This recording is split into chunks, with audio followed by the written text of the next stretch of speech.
All right, guys, Brian with Resin Craft Epoxy here. Today I'm just doing a really quick demo on some of our other product, our base tints and our epoxy paints and our epoxy pastes. Some of our epoxy paints and pastes come in the same color. Our paints are obviously a lot stronger and go a lot further. Our epoxy pastes are very similar. You can use them a little bit differently in your art pieces, but you can also use them to tint epoxy. So I already got some epoxy down on my substrate here. I've been letting this just kind of set up for the last 20 minutes. These are just pieces. This was a piece we did that was just a sample, messing around with base tints and different stuff to get some really cool effects. I just go over the top of these sometimes, just right over the top. And there's some other cool stuff we do too. But I was going to talk about some of these colors, so I'm just going to grab a few here. And these are our straight paints. So we got, I don't know how good these are going to show up in the light. But we got some really awesome like purples and blues. Like this doesn't, the bottom of that doesn't really show it too well. I'm going to take the covers off of these.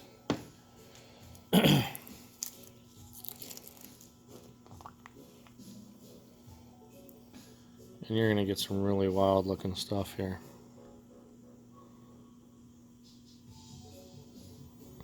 So that's one of the blues. Here's that purple.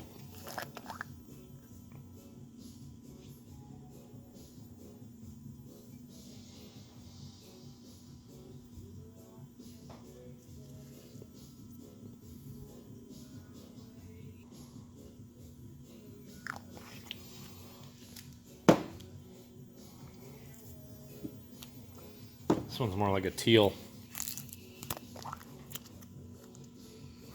Look how wild that is.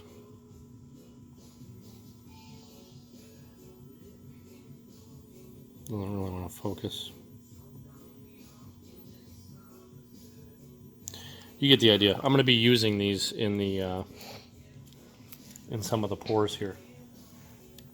I'm not going to use every color.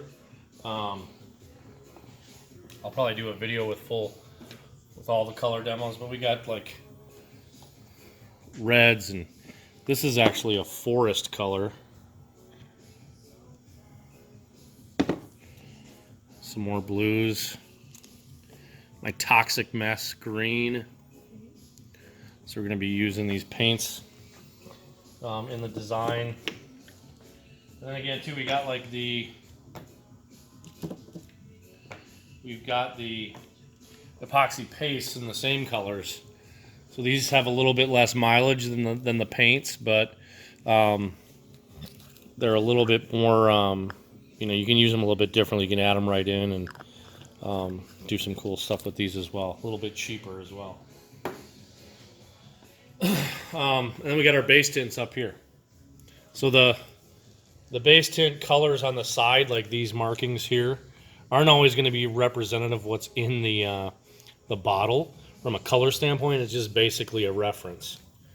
But that's true coloration through the jar. Okay, so real quick, we're going to set up this one now. And this is one of a little thing that we like to do. So like I said, I'll go right over the top of these sometimes. So they're just sanded down with 220 grit sandpaper. And I got my Heirloom 2X white here. I like a little bit more subdued white.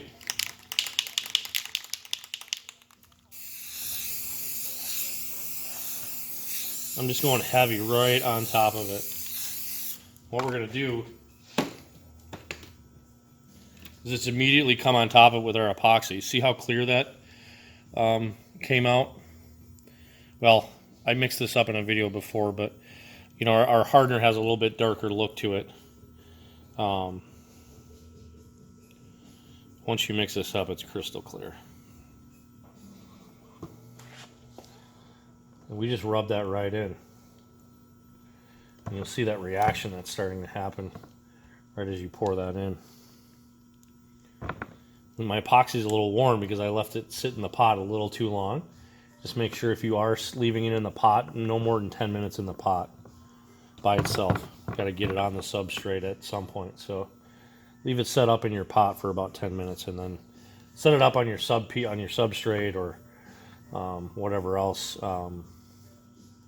within that 10 minutes. And then let that sit for about another 15 to 20 on your work surface. This is sat for about 30 minutes right here. This guy's all set up already. So looking down on that, try to get closer in there, and you can see that how that marbling kind of effect happened right over the top. So again, you can do so many different things with epoxy just in general. So that's with our epoxy just going right over the top of the base or of the white spray paint. And this is gelling up real nice. So this one here, I'm just going to start adding some color to the top of it. I'm just changing gloves out because I'll do a lot of this with my hands and then I just switch them out. And actually I'm going to wait. So we're just going to do a quick kind of demo of, we're going to use just some of our colors, our straight paints. And how I do it is I just get these syringes from Amazon, and you just I get really precise with how much I pull in. So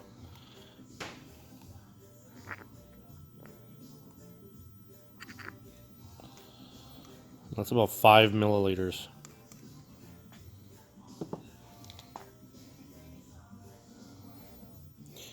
And I mean, you can put it on like that if you want.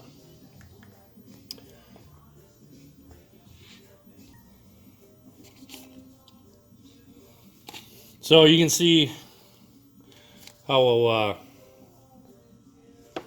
and the more you put on, the more dense it will become. Just gonna put a little bit more on there, and then you can also mix it up in your cups.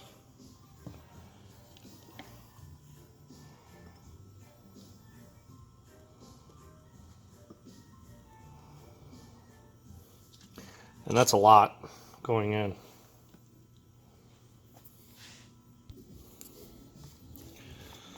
So that's paint directly into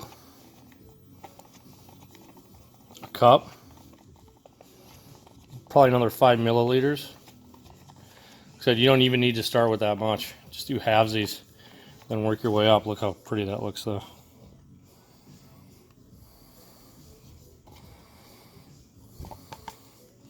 So that's pretty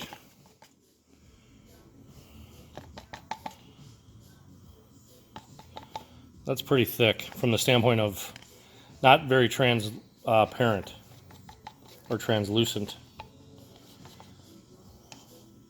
So we're just going to throw a little bit on here.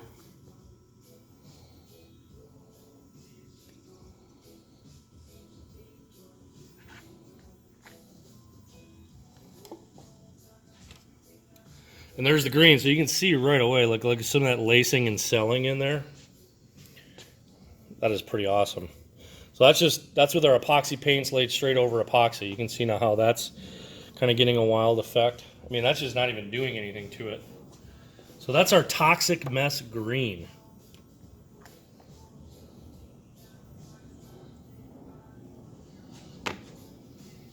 What should I do next? You want like a green? What should I do? A hunter? So yeah, here's our hunter.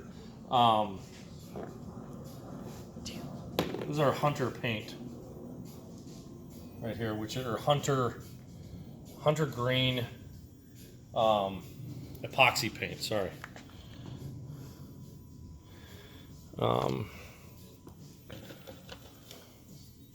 The other way, if you don't have syringes with this, is you can just get it on the end of that and just drip it out, drag it in there a little bit. And you can just lay it in there like so. If you get it in your epoxy, obviously make sure you wipe it off.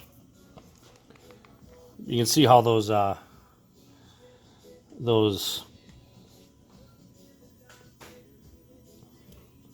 syringes are really helpful. So that's some Hunter. This is a Hunter green. I don't know if we're calling it. I still have to come up with full names for this stuff, but these are the paints. And again, you can lay them in there. You see how nice this is gelling up? Like these cells are going to stick really well. I'm just going to give this a quick torch. Whew. Obviously, you want to let that go a little bit longer from the standpoint of putting heat to it.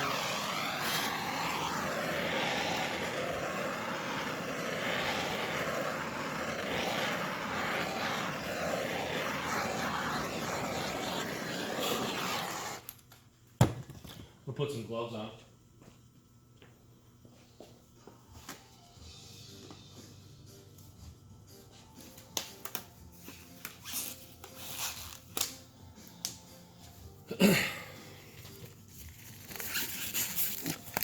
And I'm just going to take that same stick and just manipulate that a little bit more through here. Now that we got a little bit more heat on it.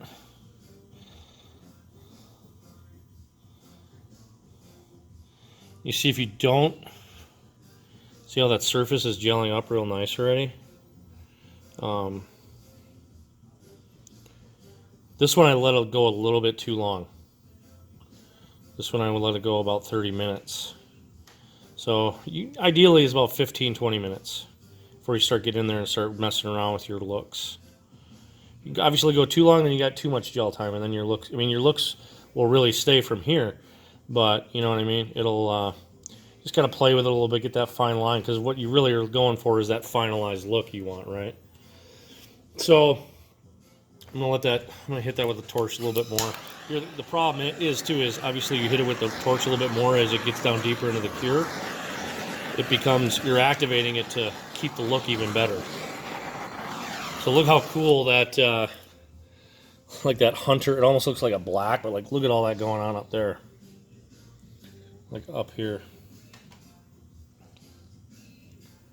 Get down really in there. Yeah. So that's like our forest. That's our forest and our toxic mess green straight paints. Now I'll go in there with a little bit of that teal. This is one of our pastes. So it's a little bit more viscous. Open it up, just mix it around a little bit. Again, you can dump this into a paint cup and add a little bit more epoxy, and add your base, add your paste into that as well. This isn't as powerful as the paint, but it's still, this goes a really long way as well. I mean, just as, the paints obviously get the most out of them, but these pastes are awesome too.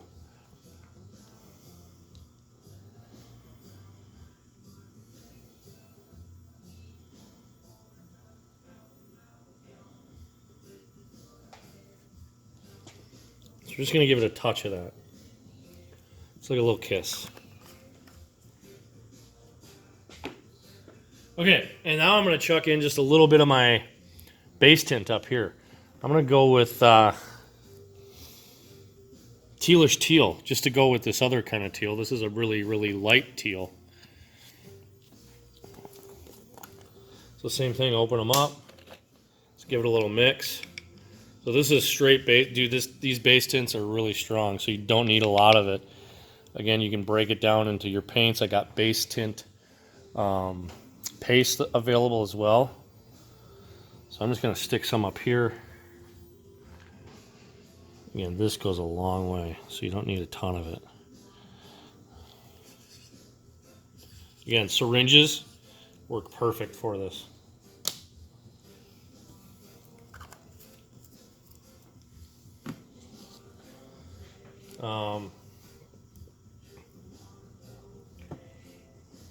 Yeah, this is our epoxy with our paint.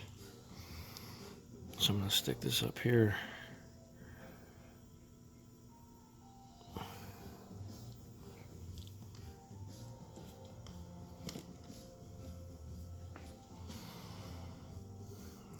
And you can see, like, I barely did anything in there, and that stuff was already starting to sell out crazy.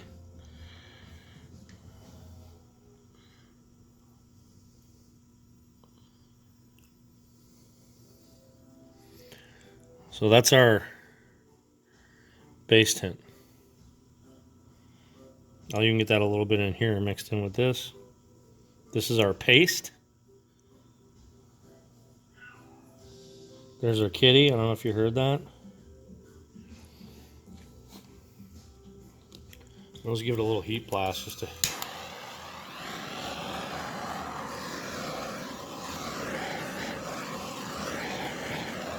I mean, there's tons of ways you can play with this base tint as far as adding heat or just letting it kind of sit up and play and like set up.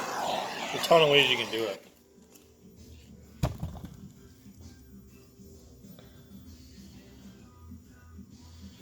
And obviously you can just come in here too and just, you know, whatever your techniques are, you can skip coat right across that. You're like, oh dude, you're ruining some of it. But you can just skip coat across that a little bit. I'm gonna break all that up. Cool thing about some of these too is you get that underlying, you get the underlying design that was originally there. That's why I kind of like playing with these, because they kind of turn out to be cool art pieces. You can kind of see that selling happening.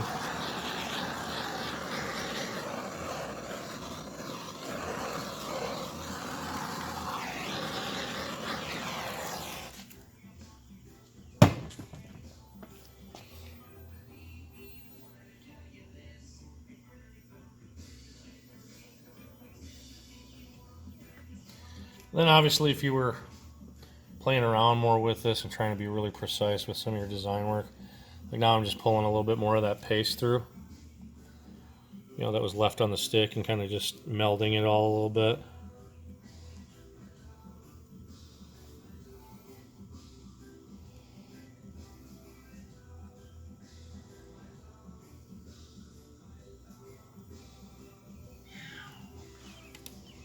There's the kitty.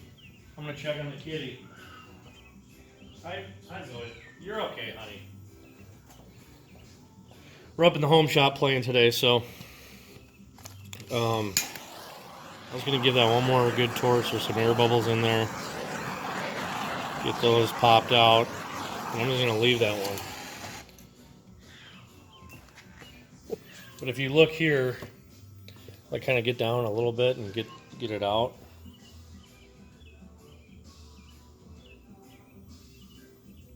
Other way.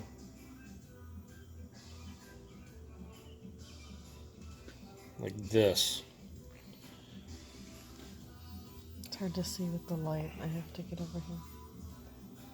Like that is just awesome. It sits right on top and over that. That's so cool. We you know, we got this lacing here, like that just sits right on top of that. Again, these are some techniques that I utilize where I'll do a, like I just showed you, that's why I kind of wanted to show you. We'll take our old sample board pieces too and come up with really wild ideas from the standpoint of, we'll lay an initial look down on a color coat, then we'll come back over with another color coat on top, and then do our final floods and our final top coats, because you can just get such rich depth, wild looking designs. And this is one of the ways that we do that.